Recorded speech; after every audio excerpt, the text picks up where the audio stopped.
चलिए शुरुआत करते हैं आज के एडिटोरियल की। हम पहला एडिटोरियल देखने वाले हैं, भारत के टूरिज्म सेक्टर में कौन कौन से रिफॉर्म्स गवर्नमेंट की तरफ से किए जा रहे हैं। यदि ये सारे रिफॉर्म्स हमारे देश में लागू हो जाते हैं तो आने वाले साल में मतलब 2024 तक कोरोना से टूरिज्म सेक्टर को, होटल को, रेस्टोरेंट को, ट्रैवल कराने वाले एजेंट को जो नुकसान हुआ है, ऐसा कहा जा रहा है कि 2024 तक भारत रिकवर हो जाएगा। कोरोना के चलते चलते जो नुकसान हुआ था उसके पहले जो लेवल हमारा हुआ करता था उस लेवल में इंडिया पहुंच जाएगा।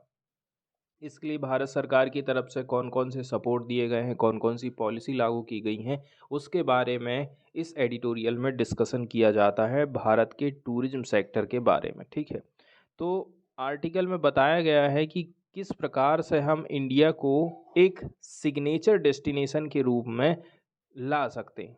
इसके लिए हमें क्या क्या करना होगा, इसके बारे में ये वाला आर्टिकल लिखा गया है, तो इसको हम डिटेल में देखेंगे। इसके बाद हमारा जो सेकंड एडिटोरियल रहेगा वो समरकंद से रिलेटेड है। समरकंद में हाल ही में एससीओ की मीटिंग का आयोजन किया गया था।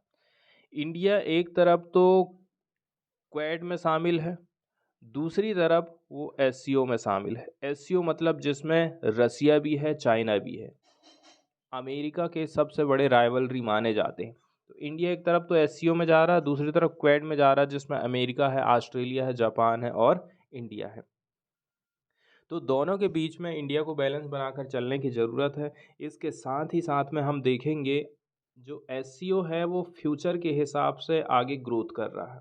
आने वाले टाइम में भारत के लिए अपॉर्चुनिटी प्रोवाइड करेगा एससीओ, और वहीं जो क्वेड है वो भारत को सिक्योरिटी प्रोवाइड करने वाला है। तो शुरुआत हम करते हैं पहले आर्टिकल के साथ में, जिसका शीर्षक है भारत को एक सिग्नेचर डेस्टिनेशन के रूप में हमें पेश करना है। तो इसके बारे में आपको 250 शब्दों में अपना आंसर लिखना है। कैसे करके आप उसको पेश कर पाओगे? तो अभी हाल ही के महीने में धौलाधार जो पहाड़ियाँ हैं, रेंजेस हैं, कहाँ पर? हिमालयाज में, were the setting for a gathering of state tourism minister. यहाँ जगह को सिलेक्शन किया गया था कि यहाँ स्टेट टूरिज्म मिनिस्टर की बैठक होने वाली है। ये अपने आप में एक पहली मीटिंग मानी जाती है जिसमें डिस्कशन किया जाएगा, डिबेट होगी। इसके साथ साथ में डेलिब्रेट, डेलिब्रेशन मतलब सोच समझ प्रस्तुत की जाएगी, विचार विमर्श किया जाएगा on modes and mechanism to develop tourism in India. भारत में कैसे करके टूरिज्म सेक्टर को हम बढ़ावा दे सकते हैं, उसके लिए क्या क्या मैकेनिज्म हो सकता है, इससे संबंधित चर्चा के लिए यहाँ पर बैठक हुई थी। जितने भी मिनिस्टर इसमें शामिल हुए थे, अब उन्होंने ब्रेन स्टॉर्म किया 3 दिन तक। ठीक है, को डेवलपिंग द धर्मशाला डिक्लेरेशन, ताकि ये डेवलप कर सके धर्मशाला डिक्लेरेशन। ये क्या करती है? ये इंस्पायरेशन लेती है प्राइम मिनिस्टर नरेंद्र मोदी के होल ऑफ गवर्नमेंट अप्रोच को लेकर के। मतलब कि समावेशी सरकार होना चाहिए, ज़्यादा से ज़्यादा लोग किसी भी योजना को बनाने के लिए शामिल हों, इसलिए यहाँ पर इतने सारे मिनिस्टर लोग इकट्ठे हुए थे। तीसरे नंबर की बात यह है वर्ल्ड टूरिज्म डे। ठीक है, 27 सितंबर को सेलिब्रेट किया जाता है और आज भी 27 सितंबर ही है। तो इसी को लेकर के ये आर्टिकल लिखा गया है। जो राइटर हैं उनका कहना है कि मैं काफ़ी खुश हूँ इस कलेक्टिव विज़न को लेकर के। धर्मशाला डिक्लेरेशन, धर्मशाला डिक्लेरेशन में क्या उद्देश्य रखा गया है कि इंडिया के रोल को हम रिकॉग्नाइज करेंगे, contributing toward global tourism. India में भी पूरे विश्व भर के टूरिस्ट आए और ग्लोबल जो टूरिज्म है उसमें इंडिया टॉप पर रहे। इस प्रकार से हमें इंडिया को रिकॉग्नाइज करना है। इसके साथ साथ ही हमें फोकस करना है जो कोरोना के चलते चलते डोमेस्टिक जो टूरिज्म था वो प्रभावित हुआ था, उसको हमें रिकवर करना, उसकी हमें प्रमोटिंग करना। Which has been overlooked for long, जिसकी अनदेखी करी गई थी लंबे समय से। इंडिपेंडेंस डे के दिन 2019 की स्पीच में नरेंद्र मोदी की तरफ से लोगों को आग्रह किया गया कि हर इंडियन जो कि अफोर्ड कर सकता है ट्रैवल को, उसको विजिट करना चाहिए कम से भी कम 15 लोकेशंस को इंडिया में 2022 तक, एंड डिस्कवर द कंट्री, और पूरे भारत की उसको डिस्कवरी करना है। लेकिन ये जो चैलेंजेस था कोविड-19 के चलते चलते पूरा नहीं हो पाया था। अब हम बात कर ले रहे हैं डिक्लेरेशन की। टूरिज्म मिनिस्ट्री आई है एक स्ट्रेटजी को लेकर के, इसके साथ साथ में एक्शन प्लान है उसके पास, ताकि वो इनकरेज कर सके इंडियंस को, भारतीयों को, कि आप ट्रैवल करिए अपने देश में ही, बाहर मत जाइए, एक्सप्लोर करिए इंडिया की नेचुरल, कल्चरल और स्पिरिचुअल ब्यूटी को, while simultaneously reaching the goal of एक भारत श्रेष्ठ भारत। इसी के चलते चलते सरकार ने एक स्कीम चालू करी थी, एक भारत श्रेष्ठ Bharat, interaction and mutual understanding के लिए। तो एक तरफ तो सरकार इस प्रकार के प्रोग्राम चला रही है, वहीं दूसरी तरफ ये जो मिनिस्ट्री है, कल्चरल मिनिस्ट्री है, वो काम कर रही है मिनिस्ट्री ऑफ एक्सटर्नल अफेयर के साथ साथ में, ताकि वो आइडेंटिफाई कर सके 20 Indian missions abroad with the highest tourist footfall in India and build country specific strategy to attract foreign tourist। तो कम से भी कम 20 इंडियन मिशंस पूरे देश भर में, जहाँ पर सबसे ज़्यादा टूरिस्ट आ रहे हैं, और ऐसी जगह को हमें डेवलप करना है ताकि जो फॉरेन टूरिस्ट हैं वो अट्रैक्ट हो सके इंडिया के लिए। अब हम टूरिज्म के बारे में रीथिंक कर रहे हैं और री इमेजिन कर रहे हैं। पहले नंबर की बात यह है कि टूरिज्म बुरी तरह से प्रभावित हुआ था कोविड-19 के चलते चलते। सरकार ने इस पूर्ति को पूरा करने के लिए, इस गड्ढे को भरने के लिए गवर्नमेंट ने क्या काम करी, emergency credit line guarantee scheme लेकर के आ गई। इसके बारे में थोड़ा सा हम देख लेते हैं। Emergency credit line guarantee scheme, जिसको शॉर्टकट में हम ECLGS कहते हैं। तो इस स्कीम के क्या क्या ऑब्जेक्टिव हैं इसको हम समझ लेते हैं। इसको लॉन्च किया गया था गवर्नमेंट ऑफ इंडिया के द्वारा, केंद्र सरकार के द्वारा। एक स्पेशल किस्म की ये स्कीम थी कोविड-19 के क्राइसिस को देखते हुए। इस स्कीम के अंतर्गत गवर्नमेंट 100% गारंटी कवरेज प्रोवाइड करती है बैंक को, NBFC को, to enable them to extend emergency credit facilities to business enterprises, MSME, in view of COVID-19 to meet their additional term loan या फिर additional working capital रिक्वायरमेंट। तो इसके अंतर्गत कुल मिलाकर के 100% गारंटी सरकार दे रही है बैंकों को कि आप एक काम करिए, ये संस्था है, इसको आप लोन उधार दे दीजिए। टूरिज्म सेक्टर की कोई इंडस्ट्री है, इसको लोन दीजिए, इसकी गारंटी हम ले रहे हैं। यदि वो नहीं पटा पा रहा है तो उसको पटाने का जिम्मेदारी हमारी है। कुछ इसके फीचर्स बताए जाते हैं। Emergency credit line, the amount of emergency credit line to be extended to, इसको हम किधर तक एक्सटेंड कर रहे हैं, बिजनेस इंटरप्राइजेस को भी देंगे, MSME को देंगे, would be up to 20% of total outstanding as on February 29, 2020। मान के चलिए 100 रुपया है हमारी आउटस्टैंडिंग, इसका 20%, ठीक है, इसका 20% हो सकता है, मैक्सिमम 20% रहेगा बताया जा रहा है एक्सटेंशन इसका। 100% गारंटी का coverage, 100% guarantee coverage for the additional fund. यदि मुझे 100 रुपये है, मैंने लिया था, 10 रुपये और चाहिए, मुझे एडिशनल फंड चाहिए, तो उसके लिए 100% गारंटी कौन देगा, सरकार देगा। कौन कौन इसके लिए योग्य रहेंगे, तो कोई बिजनेसमैन है, बिजनेस इंटरप्राइजेस है, MSME है, with outstanding loan up to 50 crore, ठीक है, जिसकी आउटस्टैंडिंग लोन कब कितनी तक की है, 50 करोड़ तक की है, 29 फरवरी 2020 तक, एंड टर्नओवर है जिसका 250 करोड़ रुपया का, in financial year 2019-20। Interest rate क्या रहेगा, बैंकों बैंकों की चार्जिंग रहेगी 9.5 लगभग 9.25%, 9.25% और एनबीएफसी का 14% रहेगा। टेन्योर कितना रहेगा? मैक्सिमम 4 ईयर्स का रहेगा। मोरेटोरियम 12 महीने का दिया जा रहा है, मतलब कुछ टाइम के लिए स्थगित कर दे जाना। नो चार्ज या फिर guarantee fee to be charge by the MLI या फिर एनसीजीटीसी जो संस्था है इसको देख रेख।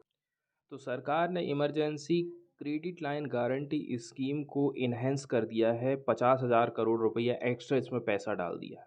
पहले 4.5 लाख करोड़ रुपया ये हुआ करती थी स्कीम, आज के टाइम में 5 लाख करोड़ रुपये की हो गई है। इससे बेनिफिट मिलने वाला है एंटरप्राइजेस को, जो कि हॉस्पिटैलिटी और इससे रिलेटेड सेक्टर से जुड़े हुए हैं। ये सेक्टर कौन कौन से हैं? Hotel, restaurant, marriage hall, travel agent, tour operator, adventure and heritage facilities, ये सबको इसका फ़ायदा मिलेगा। पेंडेमिक ने हमें एक टाइम दे दिया था कि हम रिसेट कर सकते हैं, रीथिंक कर सकते हैं हमारे टूरिज्म सेक्टर को लेकर के। मिनिस्ट्री ऑफ टूरिज्म ने क्या काम करा? बहुत सारे बड़े बड़े विशाल तौर पर कंसल्टेशन कराए और प्रिपेयर कराया था ड्राफ्ट नेशनल टूरिज्म पॉलिसी 2022 को, जिसका उद्देश्य है हमें इम्प्रूव करना है फ्रेमवर्क कंडीशन को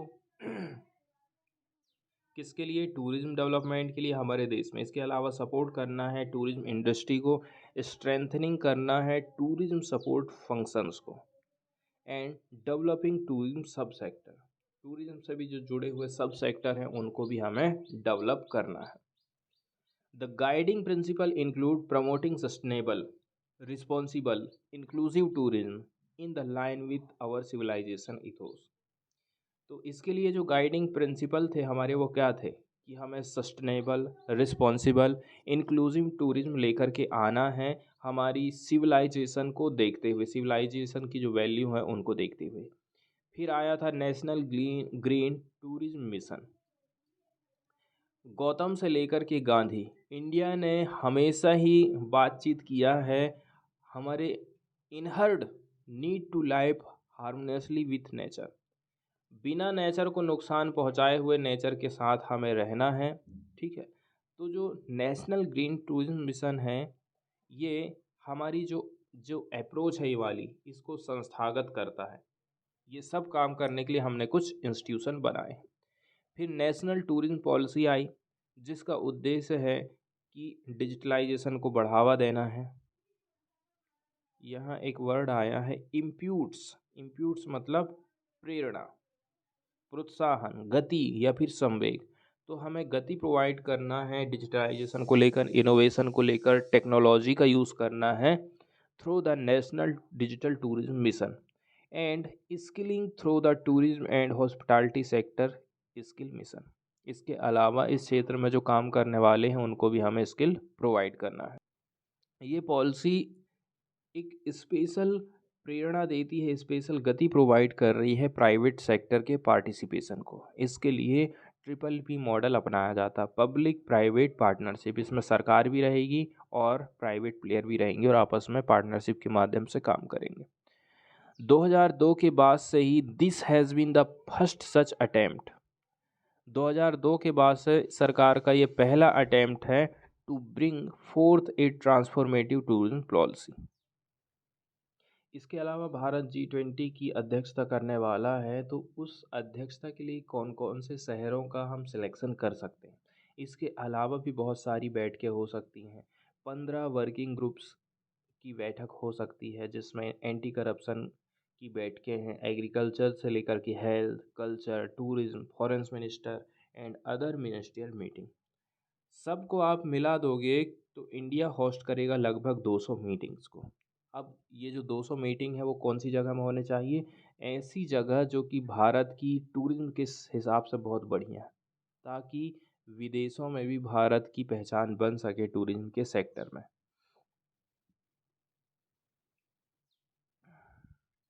इसके अलावा मिनिस्ट्री ऑफ टूरिज्म ने कुछ कुछ रिफॉर्म्स लाए हैं, कुछ कुछ इंटरवेंशन किए गए हैं टूरिज्म सेक्टर में सुधार लाने के लिए। जैसे कि वीज़ा में कुछ रिफॉर्म किए गए हैं, ईज़ ऑफ ट्रैवल कर दिया गया है, ट्रैवलर फ्रेंडली किया गया है and improved immigration facility is eight airport. Airport में इमिग्रेशन की फैसिलिटी में कुछ सुधार किया गया। आगे कुछ डाटा प्रस्तुत किया जाता है कि 2020 के मध्य तक हम प्री पेंडेमिक लेवल पर पहुंच जाएंगे। इंडिया अचीव कर लेगा $150 billion as GDP contribution from tourism. GDP का $150 बिलियन हिस्सा टूरिज्म सेक्टर से हमारी आएगा एंड $30 बिलियन ये हमारा आने वाला फॉरेन एक्सचेंज अर्निंग्स है with 15 million foreign tourist arrivals. मतलब कि बाहर के लोगों से हमें कमाई होगी $30 बिलियन की और 15 मिलियन फॉरेन टूरिस्ट हमारे यहाँ पर आने वाले हैं। 2030 तक इंडिया का एस्टिमेशन लगाया जा रहा है कि इसकी जो ग्रोथ रेट है वो 7 से 9% के हिसाब से सालाना रहेगी। तो $250 बिलियन की जीडीपी कंट्रीब्यूशन करेगा इंडिया टूरिज्म के माध्यम से, 140 मिलियन लोगों को जॉब प्रोवाइड करेगा और $56 बिलियन विदेशों से हमको कमाई होने वाली। More than 25 million foreign arrivals आने वाले हैं।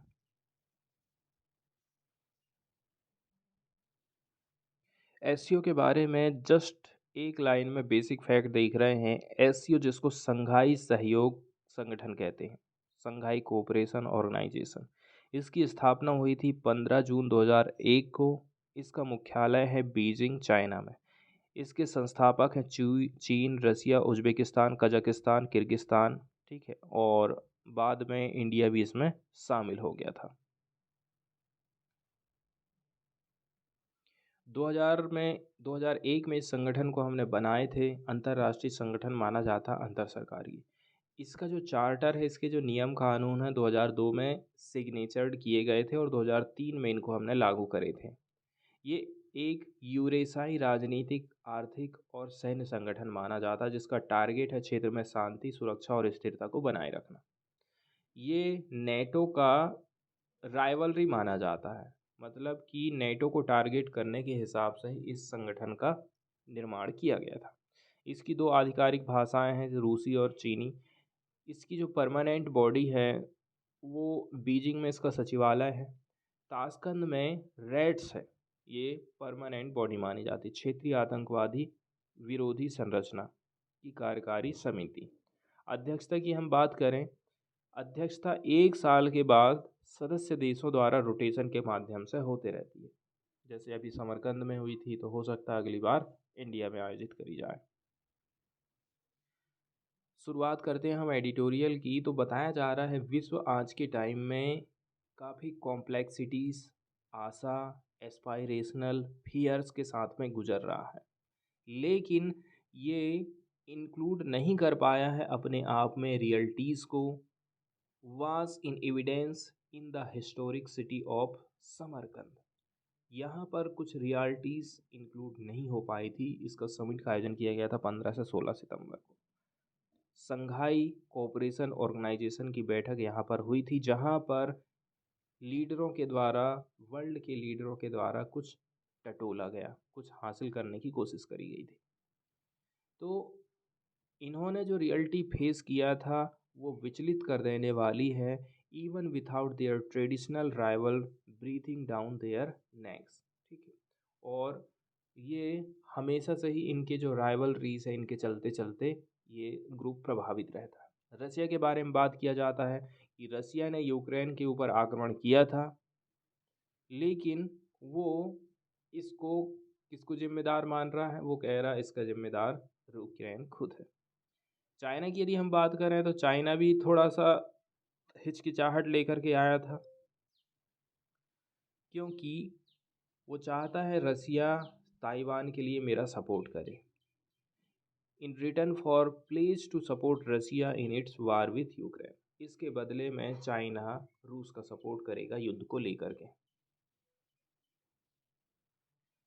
China appears to have made up its mind that its future lies with Russia. वो अच्छी तरह से जान रहा है कि रसिया अपना साथ देने वाला है, क्योंकि रसिया का भी दुश्मन अमेरिका है और चाइना का भी दुश्मन अमेरिका ही है। It does not see itself becoming a partner of the US, क्योंकि वो अच्छी तरह से जानता है कि मैं कभी भी अमेरिका का पार्टनर नहीं बनने वाला।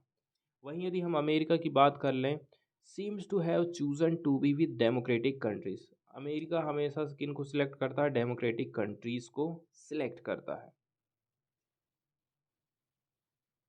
और जिस प्रकार से जो रेड क्वाड है इसका जो इमरजेंस होकर के आया है, तो यहाँ पर संभावना है कि काउंटर किया जा सकता है डेमोक्रेटिक फोर्सेस को। कहाँ पर?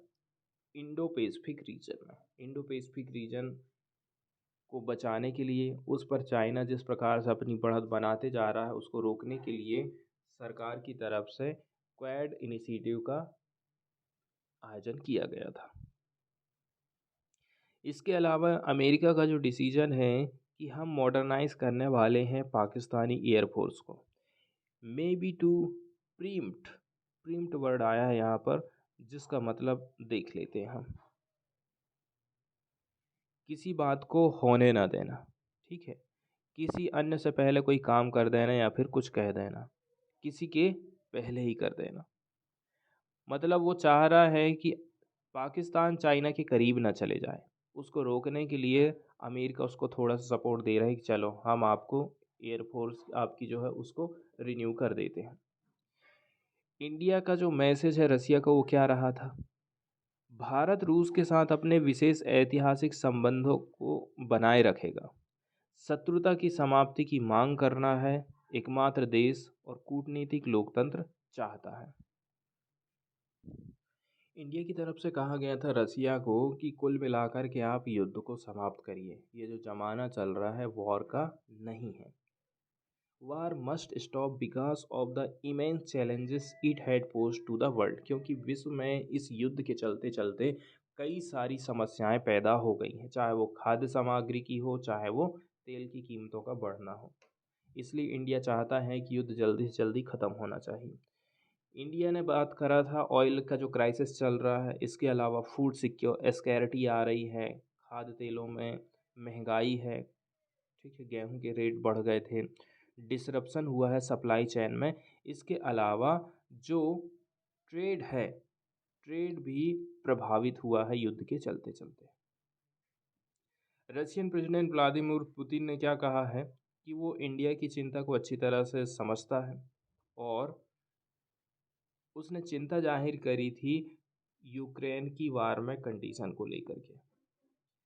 प्रॉमिस किया है कि हम जल्दी से जल्दी इस युद्ध को, कॉन्फ्लिक्ट को ख़त्म कर देंगे, लेकिन उन्होंने ब्लेमिंग किया था यूक्रेन की गवर्नमेंट को फॉर प्रोलॉन्गिंग द क्राइसिस। इतना समय से जो क्राइसिस चल रहा है इसका जिम्मेदार यूक्रेन ही है, ऐसा रसिया की तरफ से कहा जाता है।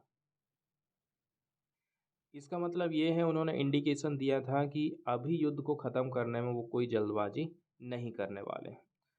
रूस के साथ भारत के संबंध अच्छे रहे हैं, लेकिन एक्सचेंज के रूप में ये चीज़ फ्यूचर की तरफ इशारा कर रही है कि रूस चीन के साथ में मिलकर के भारत का विरोधी बन सकता है। भारत मानव जाति की अंतरात्मा का प्रतीक होता है जो युद्ध को समाप्त करना चाहता है। तो इंडिया का जो रियल लेन देन है, रियल जो बातचीत है, जो कुछ भी है वो चाइना के साथ में होना चाहिए, which had violated every bilateral agreement and occupied territories across LAC। क्योंकि जितने भी एग्रीमेंट रहे हैं चाइना उसका उल्लेख कर उनको पूरा नहीं करता है, और आप देख रहे हो कि किस प्रकार से LAC में चाइना अपने नियम कानूनों को वायलेट करते जाता है।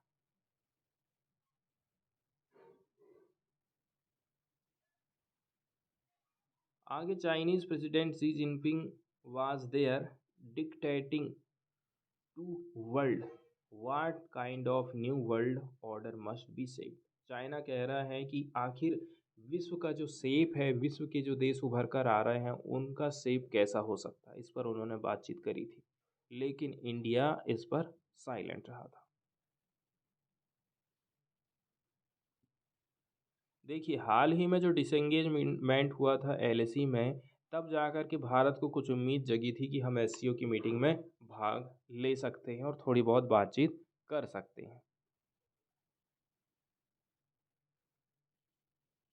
अब देखिए, India had much to say about Pakistan too. India को पाकिस्तान के बारे में भी बोलना था कि पाकिस्तान किस प्रकार से आतंकवाद को बढ़ावा देता है। लेकिन पाकिस्तान की तरफ से किसी भी प्रकार का रिग्रेट या फिर दुख व्यक्त नहीं किया गया था अपने आप के ऊपर, ना ही किसी प्रकार की क्षमा वाली बात यहाँ पर सामने आई थी। प्राइम मिनिस्टर शहबाज शरीफ ने क्लेम किया था कि उसने डिस्कशन किया है कश्मीर मुद्दे को चाइना के साथ में and received a assurance of support, और चाइना ने उसको सपोर्ट भी दिया है। Though China made no such statement on the Kashmir, लेकिन चाइना की तरफ से कश्मीर के ऊपर किसी प्रकार का स्टेटमेंट अभी तक नहीं आया है। तो पॉइंट वाली बात यह है, मिस्टर मोदी ने क्या काम करा, Pakistan should give India transit. India की तरफ से क्या कहा कि पाकिस्तान हमें रास्ता दे ताकि हम अफ़गानिस्तान तक जा सकें और अपना ट्रेड कर सकें, नहीं तो हमें ईरान होते हुए जाना पड़ता है। चाबहार पोर्ट इसीलिए डेवलप किया जा रहा है इंडिया के द्वारा। अब चाइना और जो रसिया ने क्या काम करा, उनका कहना है इंडिया को हम चेयरमैनशिप दे रहे हैं एससीओ की एंड एक्सटेंडेड देयर सपोर्ट, और ऐसा लगा कि उन्होंने अपने सपोर्ट को एक्सटेंड किया है, लेकिन ये कुछ भी नहीं है, ये तो केवल फॉर्मेलिटी है। और आगे कहा जाता है यदि इस प्रकार से जो युद्ध है वो जारी रहता है और विश्व आर्थिक संकट में आ जाता है तो एससीओ की स्थिति कैसी रहेगी, इसका अनुमान लगाना अभी भी कठिन है, क्योंकि इस विषय पर यहाँ किसी प्रकार की चर्चा ही नहीं की गई है। इंडिया की पोजीशन को लेकर के कहा जाता है कि ये जो समिट है turn out to be one of questioning Russia on continuation of the war. क्या रसिया कंटिन्यू वार में रहेगा या फिर नहीं रहेगा, which may have position India on the right side of the history in the world order divided between democracies and ऑटोक्रेसीज।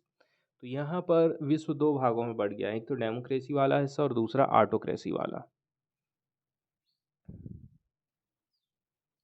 आगे फिर हम बात करते हैं यूनाइटेड नेशंस जनरल असेंबली की, जहाँ पर यूएस और रसिया दोनों ने ही डिक्लेयर किया था पहली बार कि वो फेवर करेंगे expansion of the UNSC to make it more effective. हम चाहते हैं कि इसका एक्सपांसन होना चाहिए। ऐसा नहीं है कि 4 से 5 देश के पास ही वीटो पावर हैं, बाकी देश बस देखने के लिए हैं, बस हो गया। तो इस पर एक्सपांसन की ज़रूरत है। यूएस प्रेसिडेंट जो बाइडेन ने इंडिकेट किया था कि वो बिल्कुल तैयार हैं, हम एक्सेप्ट कर लेंगे एक्सपांसन को। इसके बाद वाली न्यूज़ हम देखने वाले हैं नाविक ऐप से रिलेटेड। ठीक है, जिस प्रकार से गूगल मैप होता है उसी प्रकार से गवर्नमेंट की तरफ से अपना नाविक ऐप डेवलप किया गया था सॉफ्टवेयर को। यूनियन गवर्नमेंट क्या काम कर रही है, जो टेक जाइंट्स हैं जो कि स्मार्टफोन को बनाती हैं, उनका कहना है कि आप अपने फ़ोन को कंपैटिबल करिए किसके साथ में, इंडिया के द्वारा बनाए गए नेविगेशन सिस्टम ऐप के हिसाब से महीना के भीतर है। इससे कुछ जो कंपनियां हैं जैसे कि सैमसंग, शाओमी, एप्पल, इनको डर है किस चीज़ का, इनका जो प्राइस है ना वो बढ़ जाएगा। अब ये यदि किसी चीज़ को भी अपने फ़ोन में इंस्टॉल करेंगे इंडिया के हिसाब से तो उसमें मोबाइल फ़ोन की कॉस्ट बढ़ने वाली है और डिसरप्शन आने वाला है हार्डवेयर में, जो चेंजेस आएंगे उसके हिसाब से। तो प्राइम मिनिस्टर नरेंद्र मोदी का ड्राइव है for self reliance. India has over the years expanded the use of its regional navigation satellite system. India ने अपना खुद का सैटेलाइट सिस्टम लॉन्च कर दिया है जिसका नाम है नाविक, नेविगेशन विथ इंडियन कॉन्स्टिलेशन। अब इंडिया चाहता है कि इसका ही यूज़ मोबाइल में हो, आत्मनिर्भर भारत के अंतर्गत। फॉरेन सिस्टम की यदि हम बात करें, यूनियन गवर्नमेंट चाहती है कि रिड्यूस करे वो डिपेंडेंस ऑन फॉरेन सिस्टम, जिसमें इंक्लूड है widely used US global positioning system जिसको जीपीएस बोलते हैं। एंड सेज नाविक provide more accurate domestic navigation and that it's use would benefit the economy. इससे भारत की इकोनॉमी को भी बढ़ावा मिलने वाला है। नाविक हमें प्रोवाइड करता है एक्यूरेट डोमेस्टिक नेविगेशन को। China, European Union, Japan, Russia, इनके पास खुद का ग्लोबल या फिर रीजनल नेविगेशन सिस्टम है to rival GPS. GPS system America का है जिसको टक्कर देने के लिए देश अपनी खुद की तरफ से इसी प्रकार का जीपीएस सिस्टम लेकर के आ गए हैं। ऑपरेशनल है 2018 से ही। नाविक नाविक्स अपटेक इज़ मिनिमल, इसको ज़्यादा ही लोग यूज़ नहीं कर रहे हैं। It is mandated in public vehicle location tracker for example, ये केवल अनिवार्य किया गया है यदि कोई जो सरकारी व्हीकल है ना उसकी ट्रैकिंग के लिए। लेकिन जो गवर्नमेंट है और जो इंडस्ट्री डॉक्यूमेंट है वो ये बताते हैं, मोदी का जो एडमिनिस्ट्रेशन है और जो स्पेस ऑफिसर है वो चाहते हैं कि इसका ज़्यादा से ज़्यादा यूज़। इसके बाद फॉरेन वाले पेज से एक न्यूज़ हम देखने वाले हैं क्यूबा के बारे में। ठीक है, ये देख रहे हैं आप मैप, क्यूबा है, उसकी कैपिटल है हवाना। नीचे तरफ आप चले जाएंगे तो डोमिनिक रिपब्लिक पड़ता है, उसके ऊपर तरफ बहमासा है, फिर नीचे में जमैका है। ये हो गया आपका गल्फ ऑफ मैक्सिको की खाड़ी, अटलांटिक ओशियन, कैरिबियन सागर, बीच में इसकी लोकेशन पड़ती है क्यूबा की।